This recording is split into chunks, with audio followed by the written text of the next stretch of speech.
नमस्कार साथियों, मेरे इस YouTube चैनल पर आप सभी का स्वागत है। उम्मीद करता हूं कि आप सबकी UGC नेट की तैयारी बहुत अच्छी चल रही होगी। आज मैं आप लोगों के बीच यूनिट 7 हिंदी कहानी के 50 बहुत इम्पॉर्टेंट क्वेश्चन लेकर के आया हूं। ये 50 क्वेश्चन वो हैं जो वर्ष 2020 से लेकर 2022 की परीक्षाओं में पूछे गए हैं और उम्मीद करता हूं कि आप लोगों के लिए हेल्पफुल होंगे। ये आपके लिए बहुत इंपॉर्टेंट है और इन्हीं क्वेश्चंस के पैटर्न्स को ध्यान में रख करके आप अपनी तैयारी आगे करेंगे, ऐसी मैं आपसे उम्मीद करता हूं। तो हम अब आगे बढ़ते हैं। तो पहला क्वेश्चन हमारे सामने है कि निम्नलिखित में से कौन सी कहानी ठुमरी कहानी संग्रह में नहीं है। ठुमरी आप लोग जानते हैं फणीश्वर नाथ रेणु जी का कहानी संग्रह है, तो कौन सी कहानी इसमें नहीं है। आदिम रात्रि की महक, पंचलाइट, तीसरी कसम या रसप्रिया।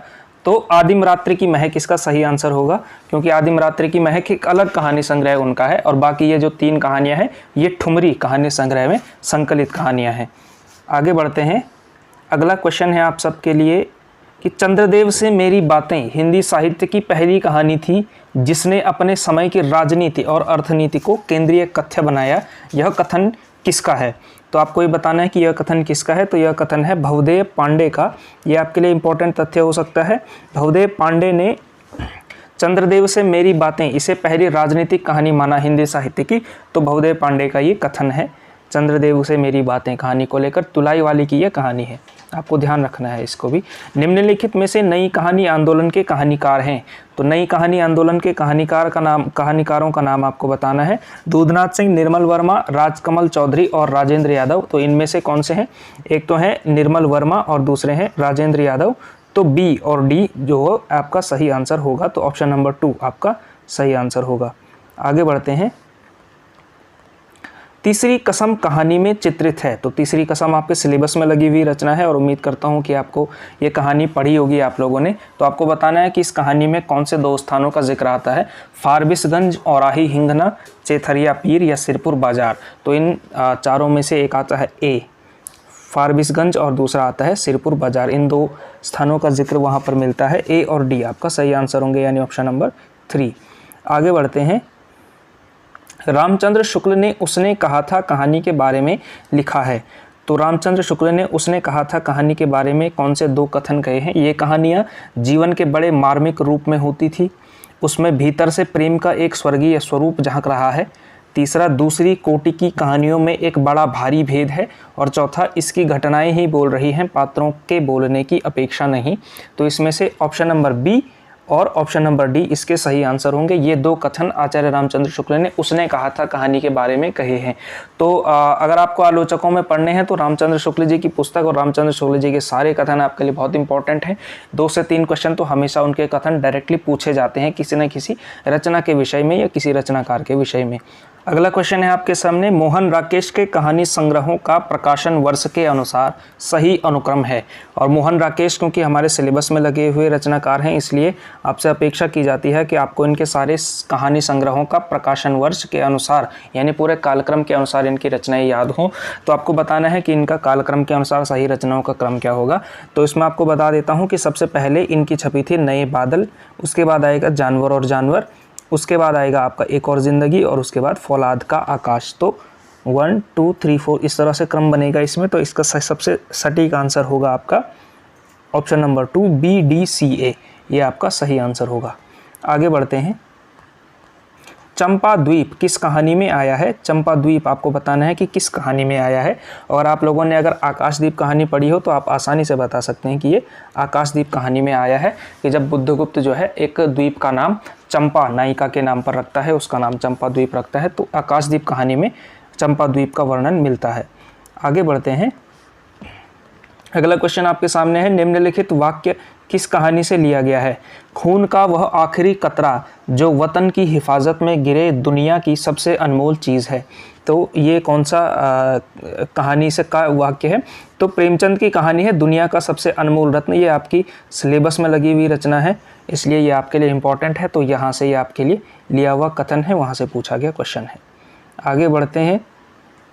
अगला क्वेश्चन आपके सामने, लक्ष्मा किस कहानी का पात्र है? ये भी सिलेबस का ही जो है सिलेबस की ही रचना से लिया हुआ क्वेश्चन उठाया गया है यहाँ पे। तो लक्ष्मा किस कहानी का पात्र है? अगर आपने शेखर जोशी जी की कोसी का घटवार कहानी पढ़ी हो तो आप आसानी से इस प्रश्न का उत्तर दे सकते हैं। अगला क्वेश्चन है आपके सामने, परिंदे कहानी के पात्र हैं। परिंदे कहानी के पात्र आपको इसमें से छांटने हैं कि कौन कौन से परिंदे कहानी के पात्र हैं।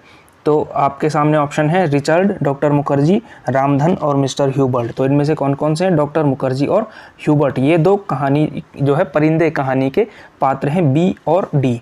तो बी और डी आपके ऑप्शन नंबर 3 में आपको मिलते हैं। आगे बढ़ते हैं, निम्नलिखित में से कमलेश्वर के कहानी संग्रह हैं। तो कमलेश्वर के कहानी संग्रह आपको छांटने हैं, इनमें से कौन कौन से हैं? तो एक तो आपके सिलेबस में ही लगी हुई रचना है राजा निर्बंसिया, ये कहानी संग्रह भी है और कहानी भी है स्वतंत्र रूप से, और दूसरी है आपकी कस्बे का आदमी। तो ये दो कहानियाँ आपकी जो हैं कमलेश्वर के कहानी संग्रह हैं। तो आपके हो जाएंगे बी और डी ऑप्शन, यानी कि ऑप्शन नंबर 2। आगे बढ़ते हैं, अगला क्वेश्चन आपके सामने है, निम्नलिखित में से कौन ईदगाह कहानी के पात्र नहीं है? तो आपको बताना है ईदगाह कहानी के पात्र कौन से नहीं हैं। आपके सामने ऑप्शन है जुम्मन शेख, महमूद, भजन सिंह और मोहसिन।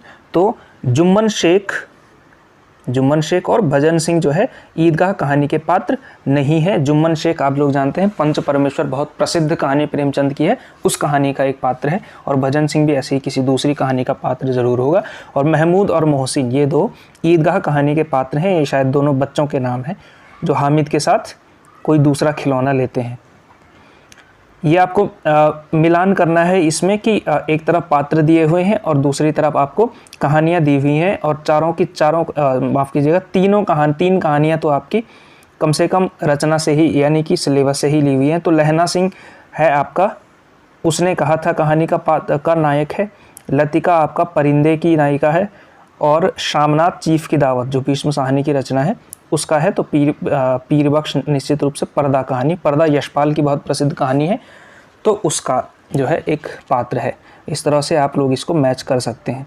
अगला क्वेश्चन है आपके सामने, कमलेश्वर ने नई कहानी के बारे में क्या कहा है? कमलेश्वर क्योंकि नई कहानी आंदोलन के प्रवर्तक रचनाकारों में से एक माने जाते हैं, इसलिए इनके कथन नई कहानी के विषय में आपको ज़रूर याद करने हैं।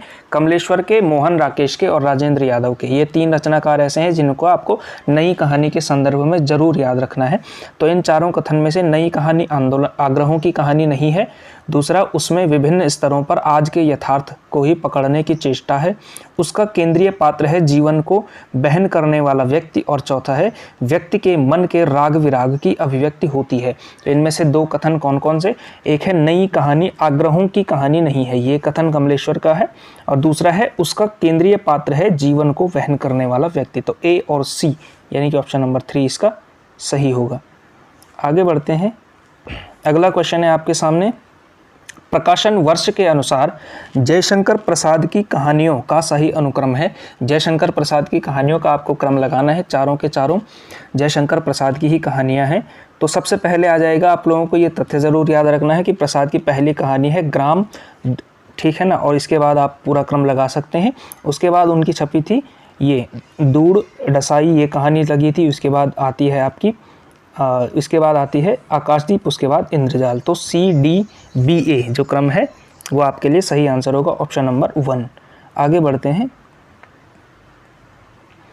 प्रकाशन वर्ष के अनुसार प्रेमचंद की कहानियों का सही क्रम है। अब आपको प्रेमचंद की कहानियों का सही क्रम लगाना है इन 4 कहानियों को देखते हुए, और मैं आपको ये एडवाइस करूंगा कि प्रेमचंद की लगभग जितने भी 29-30 कहानियां इंपॉर्टेंट हैं उन सब के ही आप कालक्रम याद कर लीजिएगा। प्रेमचंद से कहीं से भी क्वेश्चन आ सकता है, हो सके तो प्रेमचंद की बाकी कहानियाँ भी आपको थोड़ा थोड़ा पता होनी चाहिए, आपको थोड़ा थोड़ा याद होनी चाहिए।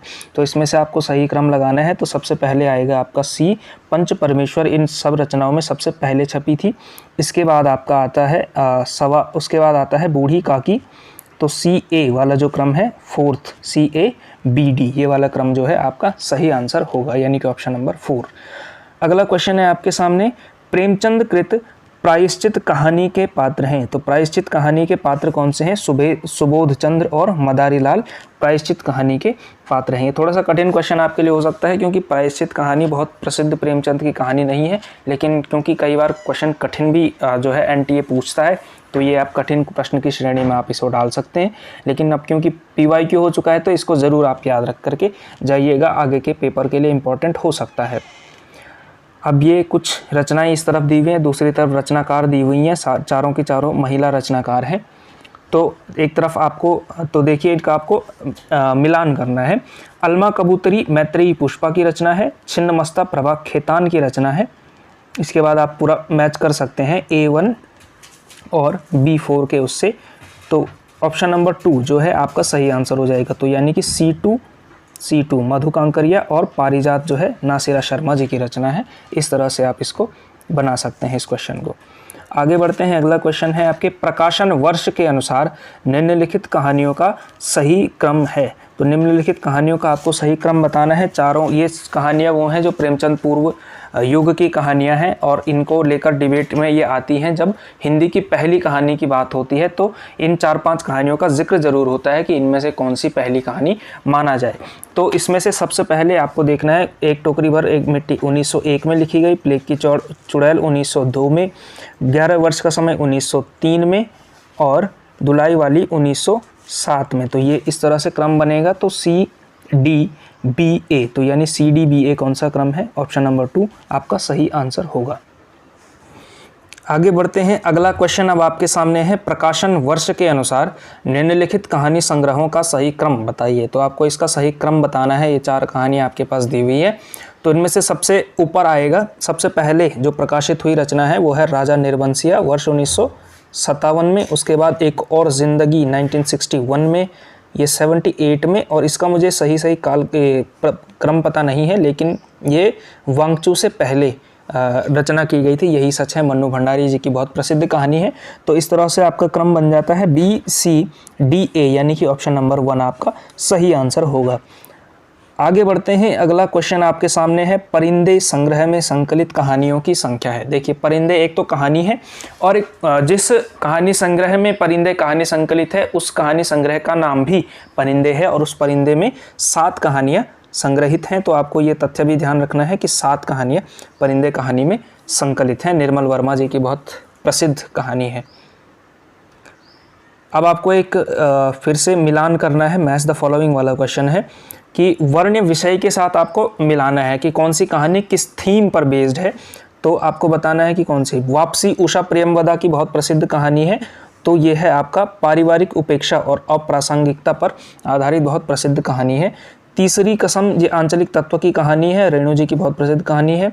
ठीक है, परमात्मा का कुत्ता नगरीय जीवन की कहानी है और माया दर्पण नारी स्वातंत्र्य की कहानी है। इस तरह से आपका हो जाता है A4 जो वाला कथन है, यानी कि ऑप्शन नंबर 4 आपका जो है ये आपका सही आंसर होगा। आगे बढ़ते हैं, अगला क्वेश्चन आपके सामने रख रहा हूँ। हाँ, दूधनाथ सिंह द्वारा रचित कहानी संग्रह हैं। दूधनाथ सिंह के आपको कहानी संग्रह बताने हैं कि कौन से। थोड़ा सा कठिन क्वेश्चन आप इसको मान सकते हैं क्योंकि दूधनाथ सिंह हमारे सिलेबस में लगे हुए रचनाकार नहीं है जब कहानियों की बात आती है तो।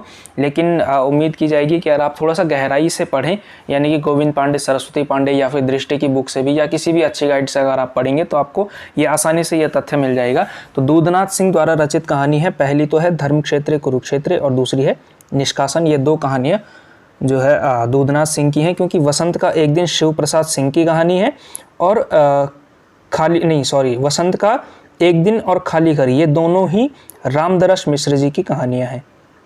तो आपको ये याद रखना है, रामदरस मिश्र की कहानियां हैं, खाली घर और वसंत का एक दिन।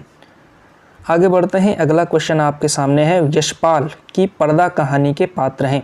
यशपाल की पर्दा कहानी पर पीछे भी एक प्रश्न पूछा गया है और अब फिर से एक प्रश्न है कि पर्दा कहानी जो है यशपाल की है उसके पात्र कौन कौन से हैं। तो इसके पात्र हैं, एक तो है बब्बर अली खां और दूसरे हैं चौधरी पीर बख्श। तो पर्दा कहानी के विषय में आपको ये तथ्य ध्यान रखना है। आगे बढ़ते हैं, अगला क्वेश्चन फणीश्वर नाथ रेणु द्वारा रचित कहानियां हैं।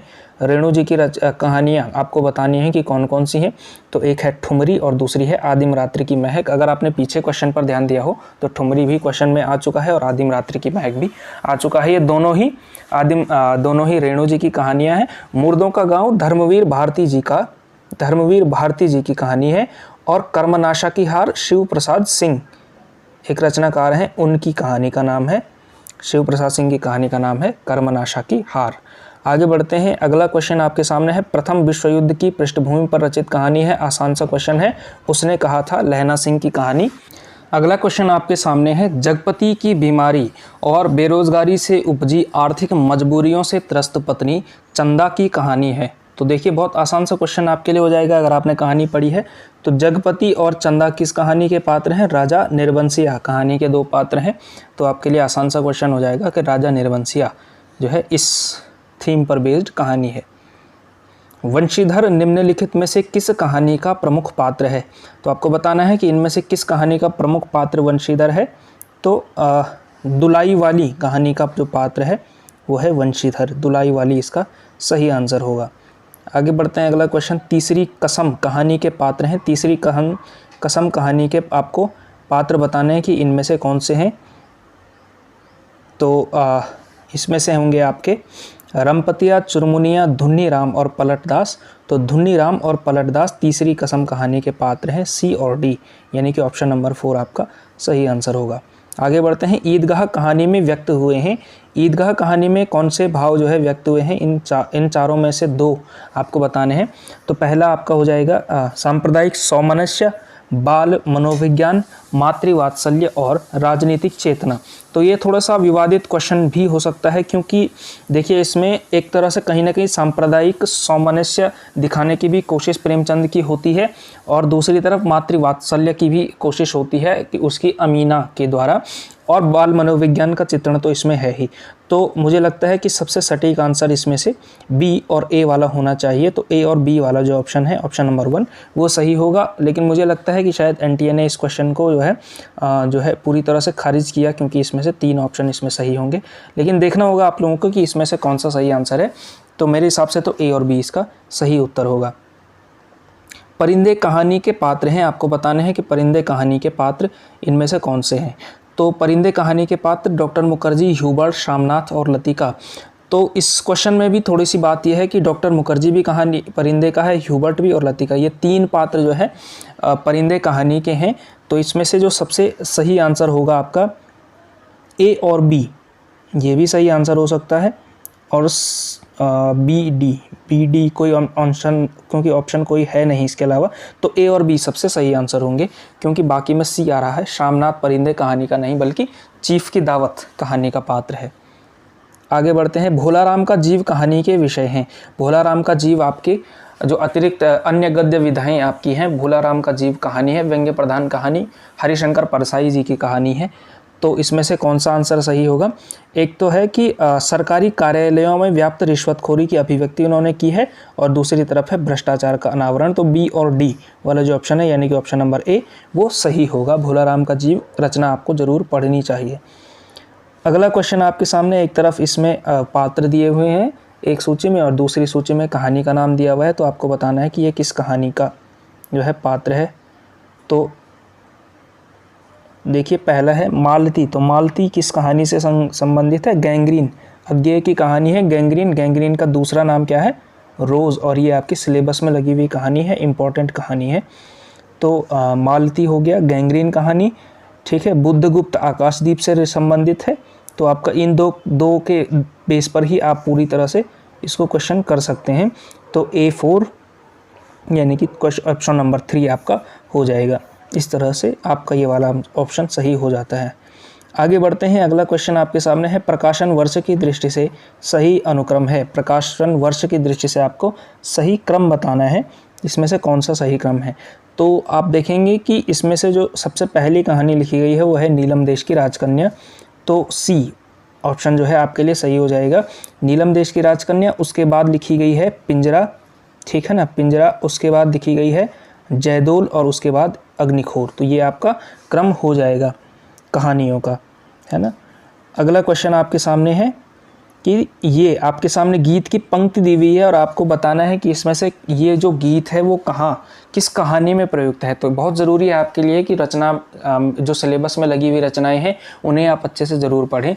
तो गीत है, तेरी बांकी अदा पर मैं खुद हूँ फिदा, तेरी चाहत को दिलबर बयां क्या करूँ। तो ये है तीसरी कसम, जो कहानी आपकी सिलेबस में लगी हुई है उस कहानी में ये आता है आपका।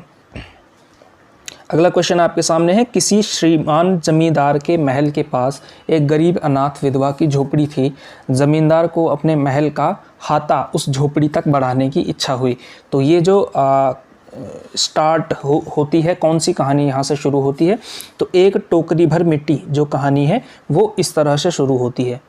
ये आपको ध्यान रखना है, ठीक है ना। ईदगाह कहानी में मोहसिन मेले में कौन सा खिलौना खरीदता है, और ईदगाह क्योंकि आपके सिलेबस में लगी हुई रचना है इसलिए आपके लिए इम्पॉर्टेंट हो जाता है कि आप इसको अच्छे से पढ़ें। अगर आपने अच्छे से पढ़ी होगी तो मोहसिन आप लोग जानते हैं भिश्ती खरीदता है ईदगाह कहानी में।